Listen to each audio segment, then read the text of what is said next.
I don't have a job and only finished middle school, I told the panelists firmly. I won't let this older woman leech off me anymore. Pack your things and leave. We've been married a long time, so you should be grateful. So, you want a divorce? He asked in a high-pitched voice before storming off. Don't bother coming back. You're too dense to understand. Are you going to divorce me and marry my sister? We stared at each other in surprise. My name is Jane. I live with my husband Tim, who is 5 years younger than me. I'm in my late 50s. My younger sister introduced us, and we have 2 children who are now grown and have families of their own. At my age, I often reflect on my life. I've had many experiences, and while I'm thankful for my children, I'm not happy with my husband. He mocks my education, having only completed middle school. You wouldn't understand. Having only finished middle school, he always says during arguments. My husband is right. I only graduated from junior high school. I wanted to go to high school, but we were too poor back then. The internet wasn't common and our world was small. So I listened to my parents, graduated from junior high, and got a job. My younger sister, 5 years younger, went to college. I worked hard to support her through college because I didn't want her to struggle like I did. She excelled and went to a top university where my husband was also a student. He's proud of his education and often uses it in arguments. When we first met, he didn't show this side. I was very happy when we got married and had our first daughter. But over time, my happiness faded. Back then, many women quit their jobs after marriage, but he insisted I keep working full-time while managing the house and raising our child. When our first son was born, he quit his job, expecting me to handle all the household chores and child care alone. I hoped he would support us financially, but he didn't.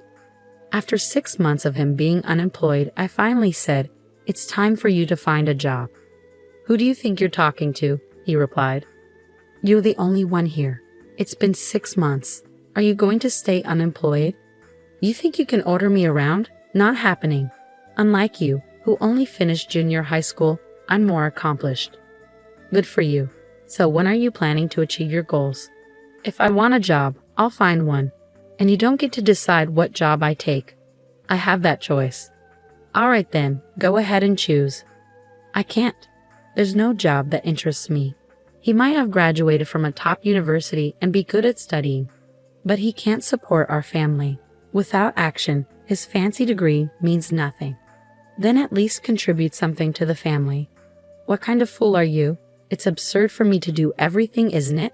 You're the one who had our children. You should appreciate that." I stayed with this man for years because of our circumstances. In our generation, divorcing can lead to gossip and criticism, not just for the mother, but also for the children. I want to avoid that, but now that our kids are grown up, I think it might be time to end things with him. I'm nearing retirement age. Is it wise to consider divorce now? Just thinking about it makes my future seem brighter. Lately, I've been studying for my high school equivalency exam. With the kids grown, I have more time to focus on studying. I recently passed the exam, but I haven't told my husband. I know he would make fun of me if he knew. The other day, I got an acceptance letter. Soon after, my sister called me. "Hey, are you home?" "I'm on my way." "What's up?" "I'll explain when I get there." "All right, I'll be at the station. Unlock the door in 10 minutes. "Okay, see you soon." She hung up abruptly. 10 minutes later, my sister arrived. "What's wrong?" "How's your husband?" "We got divorced." "What?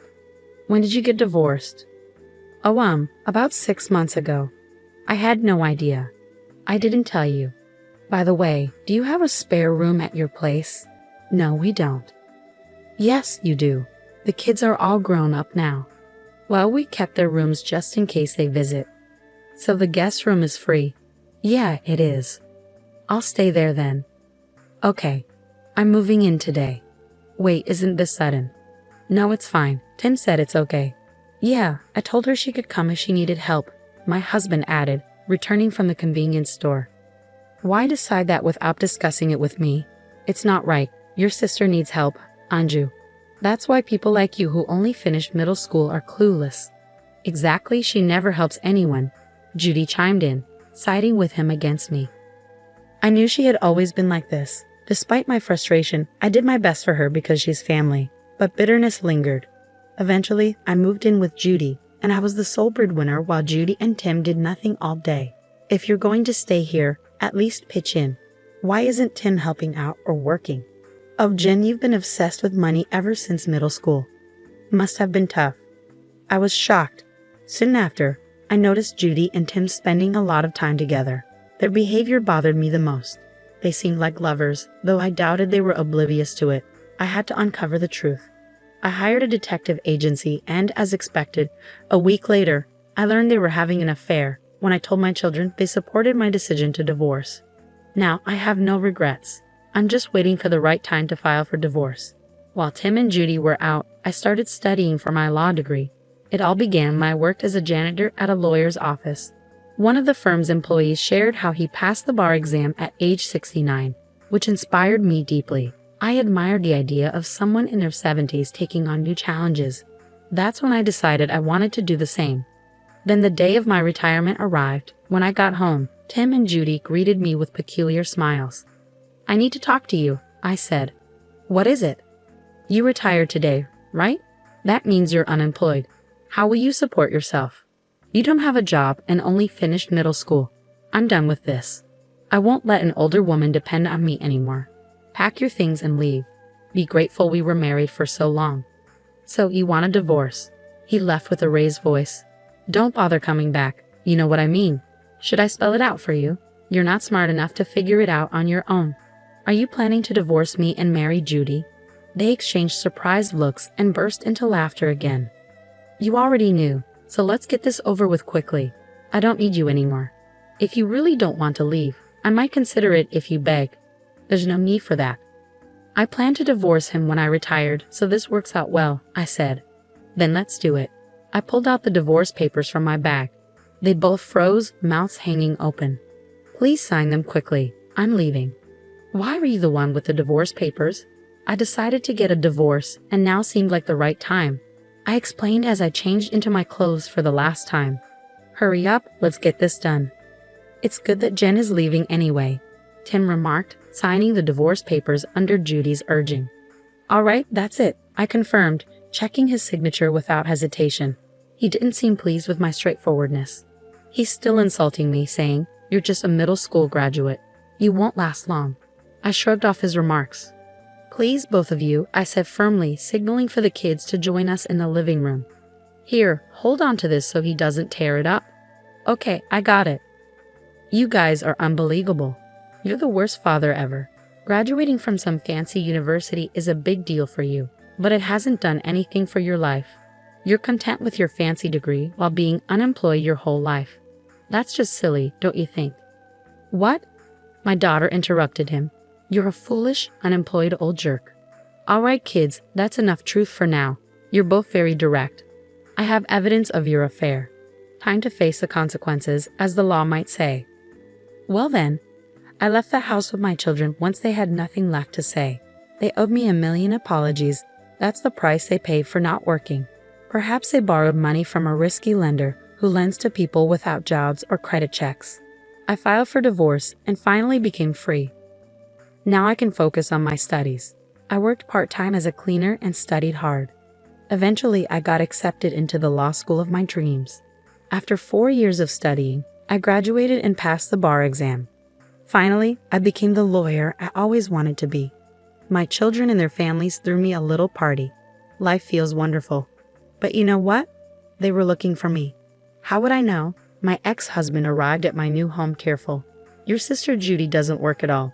We're broke." I tried to see the kids, but they won't talk to me. "Of course not, you fool. What did you expect? I told you I'd amount to something. All you had was a fancy college degree. It means nothing now. Don't belittle me. You're just trying to justify yourself. You never even finished middle school, for goodness sake." "Well, actually, I just passed the bar exam. Anyway, I'd be lowering myself to your level if I bragged about my education now. It's funny that you're now asking for money from someone you used to mock. Why do you live in such a nice place?" "Because of my job." "You work?" "Yeah, I do. I used to clean at a law firm." "You're a cleaner?" "Yeah, I am. I clean my own office." "Your office? What? What's the problem?" I kept the chain on the door and opened it. Here. I showed my ex-husband my lawyer's badge.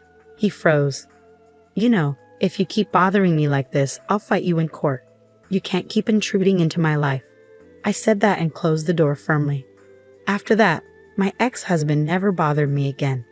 Judy tried once, but I told her the same thing, and she stopped coming around too. Those two, relying only on their education, will likely continue to struggle without putting in any effort. That's their path now. If you keep pushing forward in life, anything is possible. Jen is a hardworking person deserving of respect. That's why her children fully support her. I wish Jen a fulfilling life. Thank you for watching until the end. Please subscribe to our channel if you enjoyed it. See you in the next video.